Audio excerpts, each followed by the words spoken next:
Alright.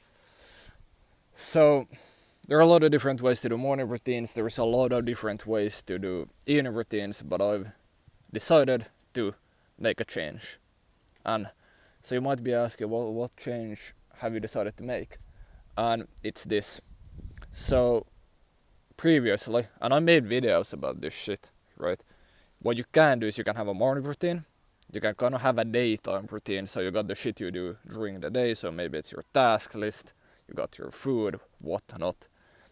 And then last but not least, you got your evening routine, which again might be 3 steps. If you're a complete psycho, it might be even 5, who knows. But what I've come to realize is that a lot of the habits that I had in the evening routine are way, and I mean way, more powerful when you actually put them in the damn morning routine. And so previously, what did I have in the evening routine? Well, I had planning the next day. I had things like brushing my teeth. I had stretching and gratitude journaling. Now those are both good, like stretching is good, gratitude is great, but the problem is, because if you don't want to live completely isolated from the rest of the world, at times what will happen is you'll get home at about 3 a.m. in the morning. Now when you get home at 3 a.m. in the morning,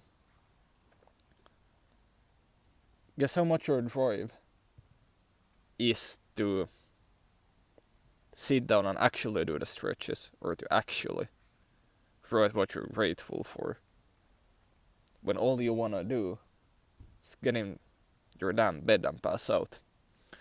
Also the problem is you won't really do those things, or like even if you do stretch, it's gonna be for like 1 second. And so of course it counts towards the stretching, but it doesn't actually do anything. And the problem is it's way too common if you do it as a part of the evening routine, that's exactly how it goes.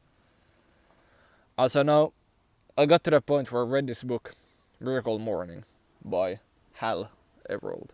I actually read that book in like 1 day, which is kind of ridiculous if you ask me. I mean, it's not that long, it's like 190 pages, but I read that book a couple of days ago. And what I did was I restructured my morning routine. Because previously what I thought was, well, you can't have all the tasks in the morning because it's just gonna be shit. No, that's actually wrong. You can have all of the tasks in the morning. Absolutely and utterly can. And so what I did was I took my inner routine and I slammed it right into the morning. And that got me to where I'm right now. So my morning routine is this. I wake up, bam. I walk to my alarm, which is on the other side of the room. I drink a glass of water, go to the bathroom, brush my teeth. Step 1. Step 2, well, before step 2, I go and make a cup of coffee. But then step 2 is I read for 10 minutes. Can be any book at all. Today I was reading Eat the Frog by Brian Tracy. I want to say that it's a good book, but honestly I've read 10 minutes, so I can't really tell yet. But it at least looks promising. So I read that book for 10 minutes, followed by 5 minutes of meditation. Why 5? Why not 10? Why not 3? I find that 5 is probably the highest number that I can consistently keep no matter how shit the day is. And the same kind of goes for reading, which is 10 minutes.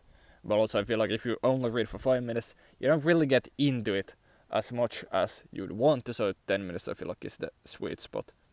Also, you don't want to drag necessarily out these habits, because, well, you'll see a bit later. So, I'll read for 10, I'll meditate for 5, then I'll do stretching for 5, which I find just helps with mobility, helps with really preventing injuries at the gym. Because there are times when, especially when I was going to the gym 6 times per week. I'm doing it right now as well, although I just do push-pull legs and then half of it is cardio, so it's kind of what I'm up to in the gym right now. But when I was strictly lifting 6 times per week, if you don't stretch, trust me, if you don't stretch and you lift 6 times per week, you're fucked. Okay, your shoulders gonna get really damn immobile or something, and you're just gonna hurt yourself. It's not a good place to be at all. And so I started optimizing kind of that with the stretching. Plus, it also gets the blood flowing. As you really, when you think about the routine to this point, to the stretching point, what you're doing is, well, you're hydrating yourself in the morning, getting your teeth out of the way so you don't have to worry about that. But then you read, and because you read kind of with a cup of coffee, it's kind of chill. You don't really have to try, as you kind of can just sit there, sip a bit of coffee, read a bit, and also it just helps with mindset, because you might be groggy in the morning, you might feel like you don't really want to conquer the world right now. And so reading about someone like Genghis Khan, or reading a book by Brian Tracy, reading about David Goggins, all these things, all these different people, different writers or authors, will just help you to kind of get your mind in check and to align back to what you really want to do. So you do that, then you get your blood flowing, well then you meditate, which I guess you read, and then you calm your mind down. Then you get the blood flowing. What you do after that is I sit down for 3 minutes, open up my journal, write the date. Today is 15th of August 26. So I'll write the date. And then I'll start with a sentence I'm grateful for, and then I'll just write for 3 minutes what I'm grateful for. Because what that does, and you might say, gratitude is gay, gratitude is whatever the fuck. Look, when you start your day with gratitude, what that will do is it's gonna take away all your limiting beliefs and replace them with positive beliefs. And all negativity in your life will start to lose power. Like, you don't have to, like, just because you don't have every single thing you bloody want in life doesn't mean you have to hate your actual life. And so that's what gratitude journaling does. And the most effective, like, the best way to do it is, let's say you're broken your leg. Deadass, write 3 minutes. I'm grateful for my broken leg because, and then just come up with shit. Maybe it's because it forces you to reflect. Because you can't really be out and about, so it forces you to reflect on your life. Maybe you get some insight because of that. If you can be grateful for all of the crap that's happening in the world, if you can be grateful for all of the seemingly bad things that have happened in your life, this is fucking 10x your happiness. Also, you'll start to see opportunities absolutely everywhere. So gratitude journaling, hands down, one of the best fucking habits. After I've done that for 3 minutes, I do another habit for 3 minutes. That habit is affirmations and visualization. Now, I'm on day 2 of it, so I can't really speak to it that much. But there is definitely some truth into, let's say you visualize going to the gym, maybe you're a bit tired still, or some shit, whatever the fuck. If you just visualize you overcoming those obstacles in the gym, like you don't really feel like, okay, I'm really struggling ripping this shit out. If you can just visualize overcoming those struggles, then when you're actually in the gym, you'll do better. Okay? Maybe in the morning you don't feel like being in a social mood, but then you can visualize yourself. You go to the gym, you dap up one guy. At least say hi. Gonna throw some lines, whatever the fuck. Maybe see a chick, maybe you talk to her. If you visualize these things, when the time actually comes to do them, you'll be way better. And along with affirmations, so the way you can do it is be like, yeah, I'm that motherfucker. Yeah, I talk to people in the gym. Start saying shit. It doesn't matter if it's true.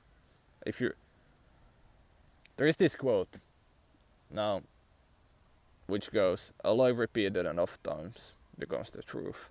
And that's exactly what you do with the affirmations. If you just, it doesn't matter if what you're initially saying is true or not. It becomes the truth. That's the way it bloody works. And so, you do the affirmations, you visualize. Now, after you've done that, then you go to the gym. Now, you specifically go to the gym. That's how I start the day. I go work out. The reason why I just don't do push-ups is because if I just do push-ups, then, well, I don't go to the gym. Perhaps later on in the day. And so for me to really actually get a proper workout in, I gotta go to the gym. There is no question about it. and I'm in the gym 6 times per week.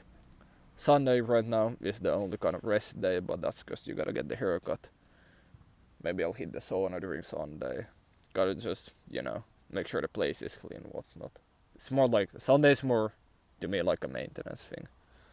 Whereas, for the rest of the 6 days you're pushing, then Sunday rolls around, and you're more focused on just, okay, taking care of your shit. So that's the morning routine that I've been on for the past 3 days, and I'll keep doing this shit for the next month. And as far as I'm concerned, this is the best bloody morning routine. Because what it does is that it allows you to feel like you're on top of the world. Just by the morning routine alone. It doesn't even matter what you do for the rest of the day, of course, a bit, but not that much. Because the morning routine will get your mind in check. You'll get the right influence through the book. Calm your mind down, you'll get the blood flowing. You'll be flexible, which just feels nice. So you do that. You're grateful to remove a bunch of the negativity in your life. You visualize yourself winning. You do the affirmations. You finally start believing in yourself. And then you work out every single day, which is, again, gonna really release the endorphins. It's gonna make you feel way happier, way more positive. And it's actually gonna feel like, oh shit, I've actually done something today. Also, 10 minutes of reading. Well, so it's water and teeth, 10 minutes of reading, 5 minutes of meditation, 5 minutes of stretching, 3 minutes of gratitude, and 3 minutes of affirmation and visualization. Then you go to the gym and you work out. Of course, working out is easily the bulk of this, but it just is something you gotta do, and if you do it before work, then when you go to work, you're already worked out. You're already on top of your game. You've already worked on yourself. When I was studying sales, like a year ago, pretty much, there was this idea. I don't know where this quote came from originally, but at least in the sales course, which was, by the way, Cedar to Closer, shout out Cedar to Closer. If you want to learn sales appointment setting online, go check that shit out. Especially if you want to work on online offers. But I digress. Work harder on yourself than you do on your job. Okay? Work harder on yourself than you do on your job. So it's this idea, and even in the book Miracle Morning, Hal talks about this concept of the success you can achieve can't surpass the level of person you are. It can't surpass the level of self-development you have. It can't surpass your habits. Think about it. You say you want to be a millionaire. You say you want a 10 out of 10 chick, whatever.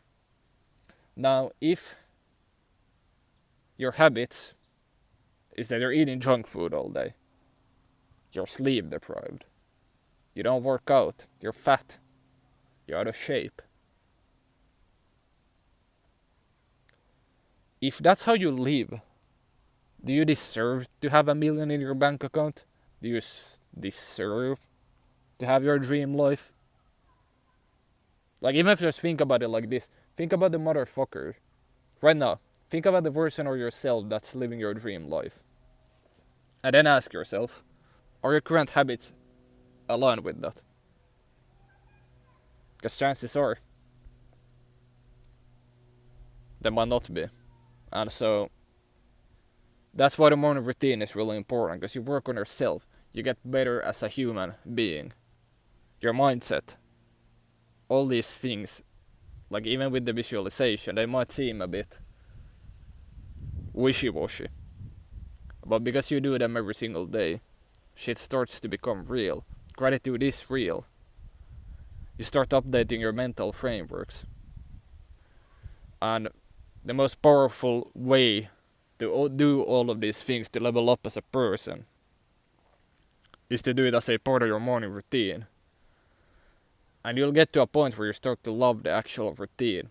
You'll start to look forward to waking up. You'll start looking forward to that cup of coffee in the morning, to that cup of tea that you get while reading, and then you do stretch, you get the blood flowing, you do the meditation, bam, you're locked in before the day even starts. And so that allows you to become the person you want, and then that in turn allows you to achieve everything you want to achieve. But you gotta be that motherfucker first, and the way you do it is through winning in the morning. Because if you leave it later on, most likely it's gonna get messed up by something, you'll forget about it, you'll be fucking tired, whatnot. But if you do it first thing in the morning, you'll absolutely crush it. So, yeah. I mean, I just feel for the past 3 days, I felt the best that I felt in like maybe even like past 3 months. I feel the most locked in, I feel the most purposeful, I'm getting more shit done, it's overall happier, and it's definitely the way to go. So I'll keep doing this for the next 30 days, I'll probably do an update on this shit at some point. Alright, that's all I got for you today. I'll catch you in the next one. Doctor out.